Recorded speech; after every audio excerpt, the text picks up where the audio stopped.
পৰিচালনা সমিতিয়ে আমি আমন্ত্ৰণ জনাইছিলোঁ নলবাৰী সদৰ থানাৰ ভাৰপ্ৰাপ্ত আৰক্ষী বিষয়া সন্মানীয় অৰুণজ্যোতি বৈশ্য ছাৰক।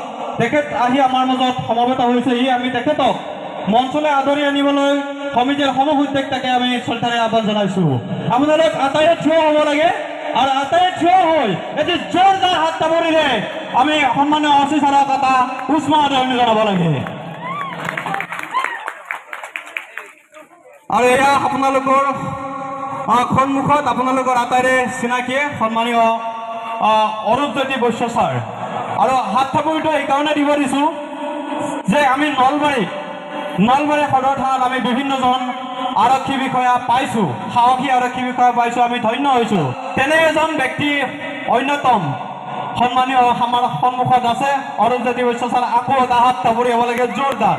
তেখেতৰ সাহসিকতাৰ এটা সুকীয়া পৰিচয় আছে আৰু তেখেতৰ নলবাৰী সমাজ জীৱনত এটা সুকীয়া স্থান আছে। আপোনালোকে নলবৰীয়া হিচাপে যিখিনি সমাজ ব্যৱস্থাত ঘূৰা মানুহ তেওঁলোকে হয়তো ভালদৰে জানে তেখেতৰ পৰিচয় সন্দৰ্ভত। যি নহওক আমি ছাৰ আপোনাৰ জ্ঞাতাৰ্থে আমি জনাব বিচাৰিছোঁ, ইয়াতে চাগে প্ৰথম আহিছে আপুনি এই অনুষ্ঠানটিত। এই অনুষ্ঠানটি আজি 14 বছৰ ধৰি চলি আছে। আমাৰ বৃহত্তৰ দীঘেলী অঞ্চলৰ বুঢ়া মেথা উদীয়মান যুৱক সকলোৰে যথাসাধ্যে সহায় সহযোগিতা দান বৰঙণিৰে এনেকুৱা এটি মহৎ কাৰ্যসূচী আমি কৰি আছোঁ। আৰু এইবেলি অকণমান আমি আকৌ ধুমধামেৰে কৰাৰ চেষ্টা কৰিছিলোঁ। আপোনাৰ উপস্থিতি আমাক ধন্য কৰিছে, যিহেতু আমি জানো আপুনি ব্যস্ত মানুহ আৰু আমি আপোনাৰ ওচৰত ক্ষমা বিচাৰিছোঁ। আচলতে আপোনাৰ অকণমান ইমান ব্যস্ততাৰ মাজতো আপোনাক অকণমান সময় আমি ৰখাই থ'বলগীয়া হোৱাৰ বাবে। যি নহওক ছাৰক এখন ফুলাম গামোচাৰে আমি আদৰণি জনাব বিচাৰিছোঁ। আৰু আদৰণি জনাব থান পৰিচালনা সমিতিৰ সভাপতি সন্মানীয় নাৰায়ণ ৰাজবংশী ডাঙৰীয়াই এখন ফুলাম গামোচাৰে আদৰণি জনাব। হাত তামুৰি মানে জোৰকৈ আৰু তাৰ লগে লগে এটি ফুলাম জাপিৰে আদৰণি জনাব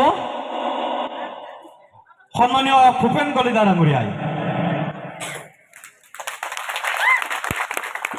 আমি এতিয়া সন্মানীয় অচি ছাৰক আজিৰ এই সাংস্কৃতিক সন্ধিয়া উদ্বোধনী ভাষণ ৰাখিবলৈ শ্ৰদ্ধাৰে আহ্বান জনাইছোঁ। ধন্যবাদ।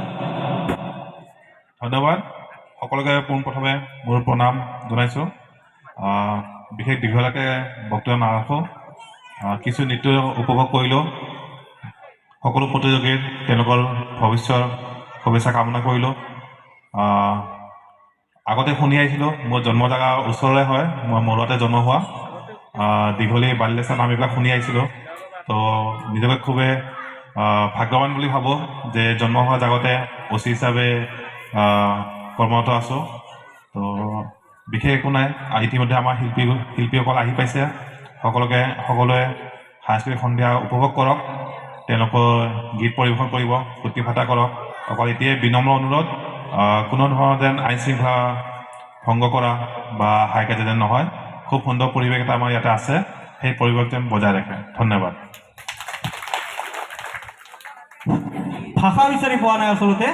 ছাৰে ইমান সৰলতাৰে আৰু খুব কম কথাত আপোনালোকক বহুমূলীয়া মন্তব্য ইতিমধ্যে দাঙি ধৰিছে।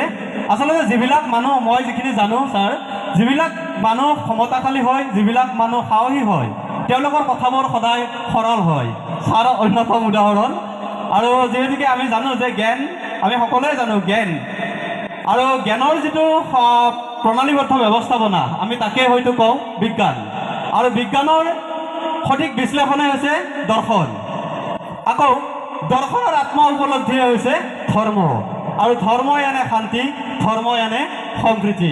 আৰু তাৰে এক উৎকৃষ্ট উদাহৰণ এই যি বাসুদেৱ থান, এই বাসুদেৱ থানৰ এই যি আজি এই উৎসৱস্থলী, সভা মহোৎসৱস্থলী, এইটোৱে হৈছে এক অন্যতম নিদৰ্শন, যাৰ বাবে আমি ইয়াত শান্তি শৃংখলা ইতিমধ্যে আমাৰ যিখিনি কাৰ্যসূচী হৈ গৈছে, প্ৰতিটো অনুষ্ঠানে আমি খুব সুন্দৰকৈ শান্তি শৃংখলাবদ্ধভাৱে চলাই নিব পাৰিছোঁ। তাৰ বাবে আমি আটাইয়ে আমি সদায় ৰাইজৰ ওচৰত আচলতে কৃতজ্ঞতা জ্ঞাপন কৰিছোঁ। আৰু আশা ৰাখিছোঁ ছাৰ, আজিৰ সাংস্কৃতিক সন্ধিয়াখনো যেন আমাৰ শান্তি শৃংখলাবদ্ধভাৱে চলি যাব, এনেকুৱা এটা আমাৰ বিশ্বাস আছে ৰাইজৰ বাবে। আৰু ছাৰক পুনৰবাৰ আমি ধন্যবাদ জ্ঞাপন কৰিছোঁ, কৃতজ্ঞতা জ্ঞাপন কৰিছোঁ। পুনৰবাৰ ছাৰৰ বাবে এটি জোৰকৈ হাত তাবৰি হোৱাটো বিচাৰিছোঁ। ধন্যবাদ।